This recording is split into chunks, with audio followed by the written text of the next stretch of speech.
امریکہ اور اسرائیل نے ایک بار پھر ایرانی عوام کو نشانے پر رکھ لیا۔ ایرانی میڈیا کے مطابق تہران میں بمباری سے 6 بچے شہید، جنوبی تہران میں 13 افراد جان گنوا بیٹھے، قم پر حملے میں 5 افراد شہید ہو گئے۔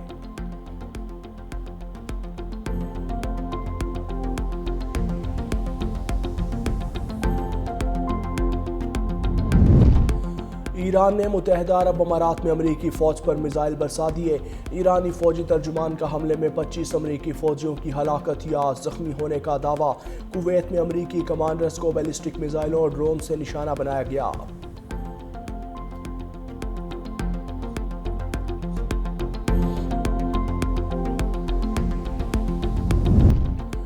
اور ریلوے انتظامیہ کی نااہلی نے مسافروں کی زندگی خطرے میں ڈال دی۔ خوشام میں 2 روز بعد ایک اور ٹرین حادثے کا شکار۔ لاہور سے میاں والی جانے والی ٹرین کی 3 بوگیاں پٹری سے اتر گئیں، کوئی جانی نقصان نہیں ہوا۔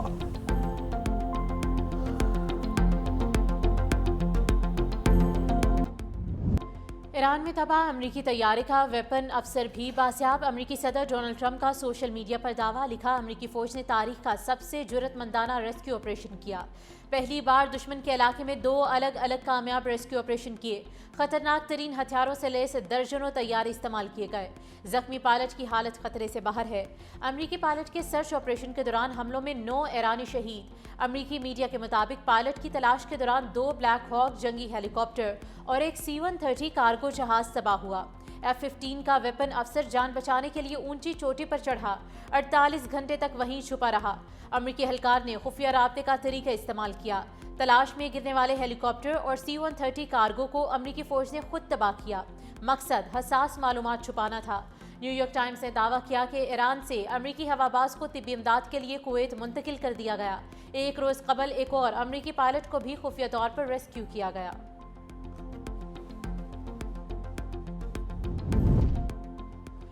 ایران کا امریکہ کے ریسکیو آپریشن کا پوسٹ مارٹم، ترجمان خاتم الانبیاء ہیڈ کوارٹرز نے امریکی مشن کو ناکام قرار دے دیا۔ کہا تباہ طیارے کے پائلٹ کو بچانے کی بے بس کوششیں ناکام ہو گئیں۔ جنوبی اصفہان میں امریکی فوجی کارروائی کے دوران 2 C-130 2 بلیک ہاک ہیلی کاپٹر تباہ ہوئے۔ امریکی اور ایرانی فوج میں فائرنگ کا تبادلہ بھی ہوا۔ ٹرمپ نے پائلٹ کو بچانے کے لیے خصوصی آپریشن کا دعویٰ اپنی شکست چھپانے کے لیے کیا۔ واقعے سے امریکی فوج کی ناکامیوں میں اضافہ ہوا۔ امریکی صدر نفسیاتی جنگ کے ذریعے صورتحال کو بدلنے کی کوشش کر رہے ہیں۔ ایرانی اسپیکر محمد باقر قالیباف نے امریکی طیاروں کے ملبے کی تصویر شیئر کر دی۔ کہا امریکہ کو ایسی 3 کامیابیاں اور ملی تو وہ تباہ و برباد ہو جائے گا۔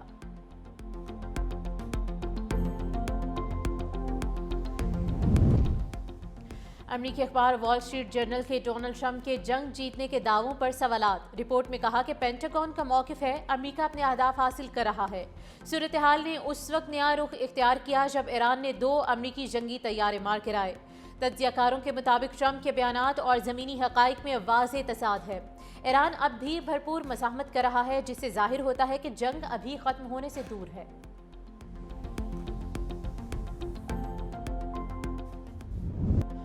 امریکہ اور اسرائیل کا ایران جنگ کی آڑ میں گھناؤنا کھیل، بوشہر ایٹمی بجلی گھر کے قریب بمباری، سیکیورٹی اہلکار جاں بحق، 190 افراد کو نکال لیا گیا۔ خوزستان میں پیٹرو کیمیکل تنصیبات پر حملے میں 5 افراد شہید، 170 زخمی۔ امریکہ نے ایران کا شاہکار اسپورٹس اسٹیڈیم بھی تباہ کر دیا۔ اسرائیل نے ایران میں توانائی تنصیبات پر حملے کی تیاری مکمل کر لی۔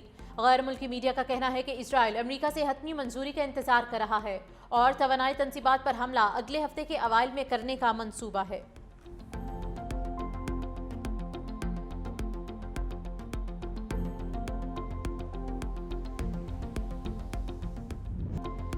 ایرانی میزائل اسرائیل کی ڈرون صلاحیتوں کے لیے ڈراؤنا خواب۔ ایرانی میزائل حملے میں اسرائیل کی ڈرون فیکٹری مکمل تباہ۔ اسرائیلی حکام کے مطابق فیکٹری سے ایرانی میزائل براہ راست ٹکرایا۔ ڈرون فیکٹری دوبارہ کام نہیں کر سکے گی۔ ابوظہبی میں سعودی سرحد کے قریب پیٹرو کیمیکل پلانٹ پر حملہ، آگ لگ گئی۔ بروش پلانٹ کی تمام سرگرمیاں معطل۔ کویت میں وزارت تیل اور وزارت مالیات کی عمارتوں اور بجلی پیداواری یونٹس پر ڈرون حملوں کے بعد آگ بھڑک اٹھی۔ وزارت تیل کی عمارت تیل کے شعبے کو کنٹرول کرتی تھی۔ ڈرون حملے کے بعد کمپلیکس میں آگ بھڑک اٹھی۔ ایران کے ڈرون حملوں میں بجلی گھروں اور ڈسٹلیشن پلانٹ کو بھی نشانہ بنایا گیا۔ بجلی پیداوار کے 2 یونٹس بند۔ یمن کے حوثیوں کا ایران کے بن گوریون ایئرپورٹ پر کلسٹر بموں سے حملہ۔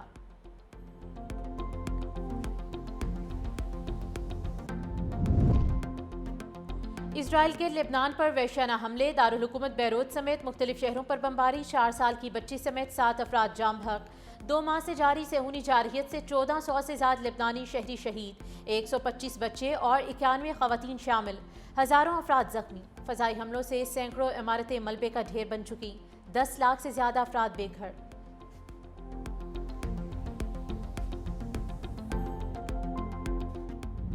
وزیر اعظم کی زیر صدارت عوامی ریلیف پر اہم بیٹھک، پیٹرول اور ڈیزل سبسڈی کے نفاذ پر پیش رفت کا جائزہ۔ شہباز شریف نے کہا کہ عوامی ریلیف کے اقدامات اٹھاتے رہیں گے۔ پیٹرول لیوی میں فی الفور 80 روپے فی لیٹر کی کمی کر کے عوام کو ریلیف دیا گیا۔ ٹول ٹیکس میں سماہی 25% اضافہ بھی واپس لے لیا گیا۔ گزشتہ 3 ہفتوں میں 129 ارب روپے کا عوامی ریلیف پیکج دیا گیا۔ مسافر بسوں کو 1 لاکھ روپے ماہانہ اور منی بس اور ویگنوں کو 40,000 روپے ماہانہ سبسڈی فراہم کی جا رہی ہے۔ ٹرکوں کو 70,000، بڑی مال بردار گاڑیوں کو 80,000، جبکہ ڈیلیوری وینوں کو 35,000 روپے ماہانہ سبسڈی فراہم کی جا رہی ہے۔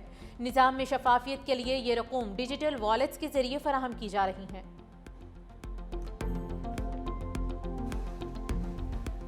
بس کو 1 لاکھ روپیہ تھرو دا فیڈرل گورنمنٹ صوبائی حکومتیں سبسڈی دے رہی ہیں۔ 50 لیٹر دن کے استعمال کرتی ہے کوئی گاڑی، 10,000 روپیہ کا خرچہ آ جائے گا۔ 3 لاکھ روپے خرچہ ہو گیا، 1 لاکھ روپے اسے اگر وفاق کے تھرو ہم دے رہے ہیں تو 2 لاکھ روپے صوبائی حکومت کرائے انشاءاللہ تعالیٰ نہیں بڑھے۔ جو غریب سے غریب تر طبقہ ہے اس کو سپورٹ کی جائے وہ ہم کر رہے ہیں، آگے بھی انشاءاللہ تعالیٰ یہی پالیسی رہے گی۔ سندھ حکومت کا پیٹرولیم مصنوعات کی بڑھتی قیمتوں پر بڑے ریلیف کا اعلان۔ وزیر اعلیٰ سندھ مراد علی شاہ کہتے ہیں کہ ڈیزل کی قیمت بڑھنے سے اضافی خرچ ادا کریں گے۔ مسافر بس، منی بس، کوسٹر کے کرائے نہیں بڑھنے دیں گے۔ پبلک ٹرانسپورٹرز کو کہا کہ کرایوں میں اضافہ نہیں ہونا چاہیے۔ عوام سے 28 فروری والے کرائے ہی وصول کیے جائیں گے۔ سبسڈی دینے کا فیصلہ وفاقی حکومت اور صوبوں کا متفقہ ہے۔ سندھ سبسڈی کی مد میں 14 ارب روپے دے گا۔ پوری قوم کو مسائل کو سمجھ کر سادگی اپنانا ہوگی۔ وزیر اعلیٰ سندھ کی زیر صدارت سبسڈی اور ریلیف پیکج پر اجلاس، عوام کو دیے جانے والے ریلیف پیکج کا تفصیلی جائزہ۔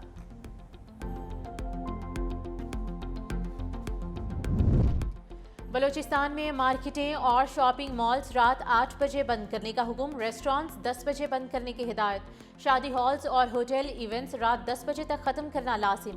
وزیر اعلیٰ سرفراز بگٹی کی زیر صدارت اجلاس میں ہم فیصلے، میڈیکل سٹورز، تنور اور نان بائیوں کو استثناء۔ ادھر کراچی میں 7 اپریل کو شیڈول میٹرک امتحانات مؤخر، اب 10 اپریل سے شروع ہوں گے۔